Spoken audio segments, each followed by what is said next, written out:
할렐루야. 새벽기도에 오신 성도님들을 주님의 이름으로 환영하고 축복합니다. 제가 잠시 기도하고 하나님 말씀 나누겠습니다. 사랑이 많으신 하나님 감사합니다. 오늘 우리가 사도행전 7장의 말씀을 가지고 하나님 앞에 나왔습니다. 이 말씀을 통하여서 우리를 교훈하시고 책망하시고 의의 길로 인도하여 주셔서 하나님께서 기뻐하시는 또 산 제사에 우리가 예배로 나아갈 수 있도록 하여 주옵소서. 또 삶 속에서 어렵고 힘든 일을 당한 성도님이 계신다면 하나님께서 찾아가 위로하여 주시고 또 하늘의 복을 더하여 주옵소서. 감사하며 예수님의 이름으로 기도드립니다. 아멘. 네, 오늘 말씀은 사도행전 7장 17절에서 36절까지의 말씀으로 거룩한 곳으로 만드시는 주라는 제목으로 하나님 말씀 나누겠습니다. 제가 먼저 성경 봉독하겠습니다. 하나님이 아브라함에게 약속하신 때가 가까움에 이스라엘 백성이 애굽에서 번성하여 많아졌더니 요셉을 알지 못하는 새 임금이 애굽 왕위에 오르매 그가 우리 족속에게 교활한 방법을 써서 조상들을 괴롭게 하여 그 어린 아이들을 내버려 살지 못하게 하려 할세. 그때 모세가 났는데 하나님 보시기에 아름다운지라 그의 아버지의 집에서 석 달 동안 길리더니 버려진 후에 바로의 딸이 그를 데려다가 자기 아들로 기르매 모세가 애굽 사람의 모든 지혜를 배워 그의 말과 하는 일들이 능하더라. 나이가 40이 되매 그의 형제 이스라엘 자손을 돌볼 생각이 나더니 한 사람이 원통한 일을 당함을 보고 보호하여 압제 받는 자를 위하여 원수를 갚아 애굽 사람을 쳐 죽이니라. 그는 그의 형제들이 하나님께서 자기의 손을 통하여 구원해 주시는 것을 깨달으리라 생각하였으나 그들이 깨닫지 못하였더라. 이튿날 이스라엘 사람끼리 싸울 때에 모세가 와서 화해시키려 하여 이르되 너희는 형제인데 어찌 서로 해치느냐 하니 그 동물을 해치는 사람이 모세를 밀어뜨려 이르되 누가 너를 관리와 재판장으로 우리 위에 세웠느냐 내가 어제는 애굽 사람을 죽인과 같이 또 나를 죽이려느냐 하니 모세가 이 말 때문에 도주하여 미디안 상에서 나그네 되어 거기서 아들 둘을 낳으니라. 40년이 참에 천사가 시내산 광야 가시나무 떨기 불꽃 가운데서 그에게 보이거늘 모세가 그 광경을 보고 놀랍게 여겨 알아보려고 가까이 가니 주의 소리가 있어 나는 내 조상의 하나님 즉 아브라함과 이삭과 야곱의 하나님이라 하신대 모세가 무서워 감히 바라보지 못하더라. 주께서 이르시되 내 발에 신을 벗으라 내가 서 있는 곳은 거룩한 땅이니라.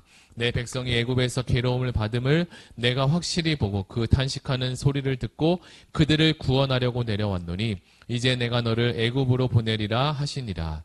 그들의 말이 누가 너를 관리와 재판장으로 세웠느냐 하며 거절하던 그 모세를 하나님은 가시나무 떨기 가운데서 보이던 천사의 손으로 관리와 속량하는 자로서 보내셨으니 이 사람이 백성을 인도하여 나오게 하고 애굽과 홍해와 광야에서 40년간 기사와 표적을 행하였느니라. 아멘. 요즘 날씨가 참 좋은데 또 기분 좋은 만큼 오늘 말씀을 통해서 또 피차간에 은혜가 임할 줄 믿습니다. 오늘 우리는 새벽마다 이렇게 사도행전 말씀을 묵상하고 있는데요. 오늘 말씀은 사도행전 7장으로 스데반의 순교하기 전에 그의 설교가 실려져 있는 본문입니다. 특별히 사도행전은 성령 행전이라고도 불리는데요. 예수께서 하늘로 올라가신 후에 성령님이 임하신 다음에 제자들과 그리고 성도들을 통해 일하시는 하나님의 한 번도 경험하지 못한 놀라운 일을 기록한 말씀입니다. 우리는 시작할 때 이 본문을 읽으면서 질문 하나를 함께 던져보고자 합니다. 왜 하나님께서는 스데반이 순교하기 전 이렇게 장황하게 하나님의 말씀을 증거하게 하셨을까요? 저는 이 사도행전 7장 말씀을 묵상하면서 이 부분이 굉장히 궁금해졌습니다. 그래서 그의 설교를 한번 자세히 살펴보게 되었는데요. 믿음의 조상인 아브라함의 이야기를 시작으로부터 믿음의 조상들을 하나님께서 구원하신 이야기를 하고 있음을 살펴볼 수 있었습니다. 우리는 이 순교라는 단어를 참 오랜만에 듣고 사용하는 것 같습니다. 순교라는 단어의 뜻을 찾아보니까 자기가 믿는 신앙 때문에 박해를 받아 목숨까지 잃게 되는 일이라고 합니다. 사람들은 누구나 죽는 것을 두려워합니다. 죽는 것을 두려워하지 않는 사람은 아무도 없을 것입니다. 이처럼 죽음이라는 것은 질병에 의해서도 죽을 수 있고 또 생명이 다하여 죽음이 맞이할 수도 있습니다. 그러나 이러한 죽음과 다르게 자신이 원치 않는 죽음을 당하는 경우도 있는데요. 모두가 이러한 죽음을 원하는 사람은 아무도 없습니다. 그러나 성경을 보거나 기독교의 역사들을 잘 살펴보면 자신이 원치 않는 죽음을 스스로 자원해서 받은 사람들이 종종 소개되고 있습니다. 이들을 가리켜서 우리는 순교자라고 하는데요. 그렇다면 왜 순교자들은 다른 사람들이 생각하기에 비참한 죽음을 스스로 이렇게 자초해서 당했을까요? 그들이 이런 것을 잘 몰라서 그랬을까요? 아마도 그렇지는 않을 것입니다. 그들이 그렇게 한 이유는 분명히 있을 텐데요. 그것은 그들이 믿고 있는 대상과 그리고 믿고 있는 진리가 자신이 갖고 있는 생명보다 더 숭고하고 그리고 소중하다고 느끼기 때문일 것입니다. 자신들이 믿고 있는 진리를 포기하는 것보다 오히려 이 죽음이 훨씬 더 죽음을 선택하는 것이 훨씬 더 가치가 있다고 생각했기 때문이죠. 그런데 이러한 죽음 이후에 영원한 세계가 만약에 없다고 한다면 순교를 당한 사람들이 얼마나 불쌍하고 비참하게 되었을까도 생각해 보게 됩니다.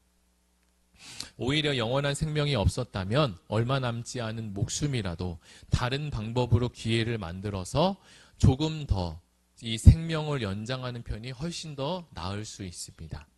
그러나 오늘 본문에 나오는 성령이 충만한 스데반 집사는 그렇게 행동하지 않았습니다. 그는 이전까지 행해오던 많은 유대인들의 관습과 그들이 갖고 있던 생각과는 많이 달랐습니다. 그가 예수님을 믿고 나서 성령이 충만해지고 복음에 대해서 활짝 눈이 열리자 예수님이 오신 지금 이 시간에는, 이때에는 더 이상 율법이나 그리고 성전을 향한 제사, 필요하지 않다는 것을 알게 되었고, 사내들인 공회에서 증거하다가 이러한 말들을 증거하다가 그 이야기를 듣고 화가 난 유대인들에 의해서 돌에 맞아 최후를 맞게 됩니다. 서론에서 우리는 왜 하나님은 그렇게 신실하고 믿음 좋은 스데반을 이 순교의 자리로 이끄셨는지 질문을 하고 시작했습니다. 오늘 말씀을 증거한 이 스데반 집사의 이 말씀은 교회 역사에 있어서 아주 중요한 내용이 될 것입니다. 그가 전한 증거는 복음과 그리고 구원에 있어서 구약의 차이에 대해서 분명한 기준을 세워주었기 때문입니다. 그는 돌에 맞아 죽기까지 말씀을 전한 것은 사람들에게 복음과 그 다음에 유대교는 다르다는 것을 분명히 알리는 사건이 되었고요.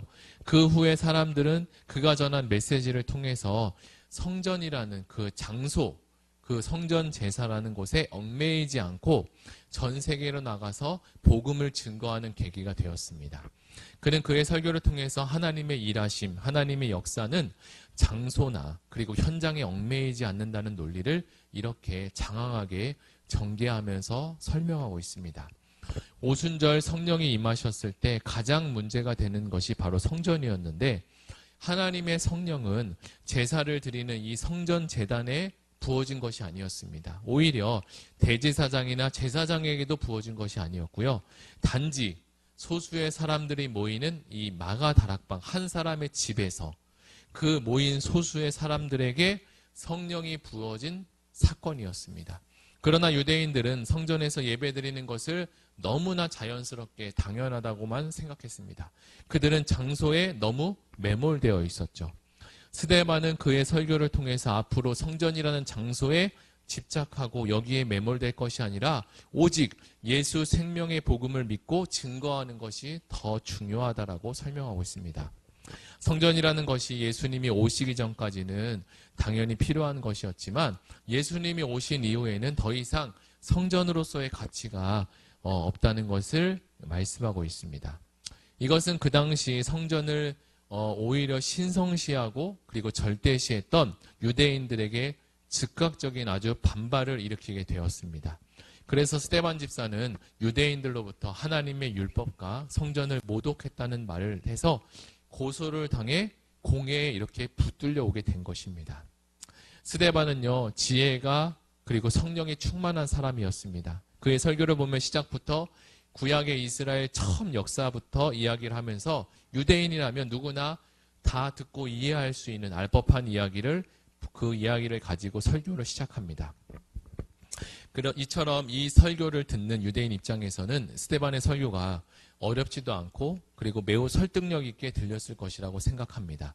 그는 하나님이라는 분은 예루살렘이나 그리고 성전이라는 장소에 얽매이지 않은 분이라고 설명하는데요.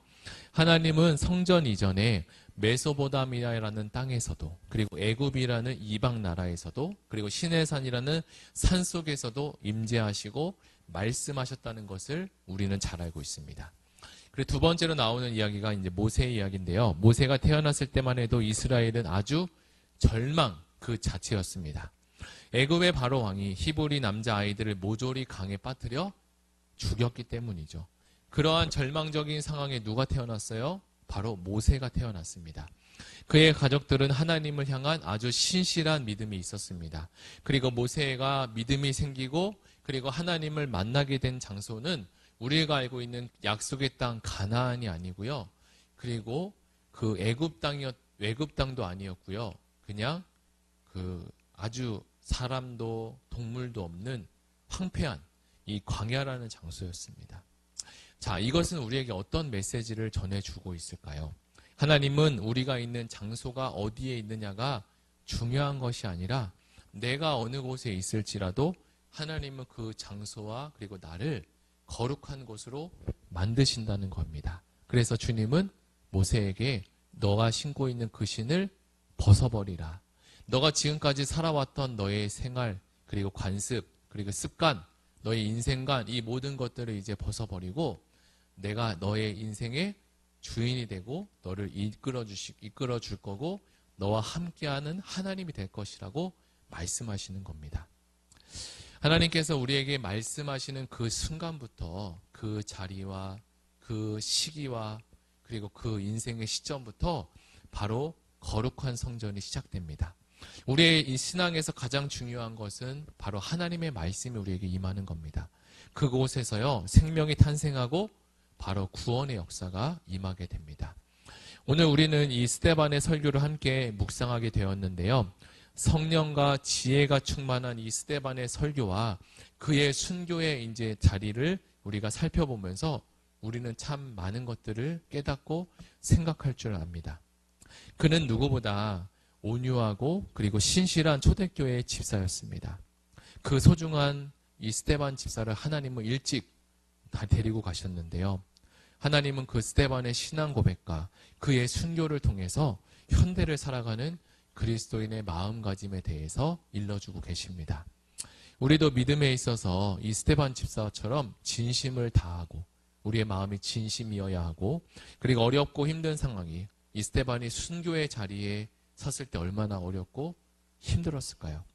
그러한 상황이 다가올지라도 스데반 집사처럼 하나님의 진리를 부여잡고 간다면 하나님께서 이 세상을 떠나는 날까지 우리를 지켜주시고 또 보호하신다는 사실을 알게 되게 됩니다.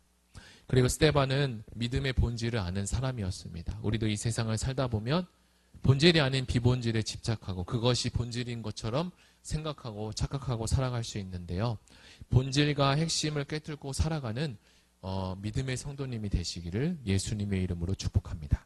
우리 다 같이 말씀을 붙잡고 함께 기도하기를 원합니다. 이 시간 우리 사도행전 말씀을 통해서 하나님께서 은혜 주시고 이 말씀에 귀한 은혜를 주셨는데 이 말씀을 붙들고 우리 다 같이 기도하겠습니다. 하나님 아버지 감사합니다.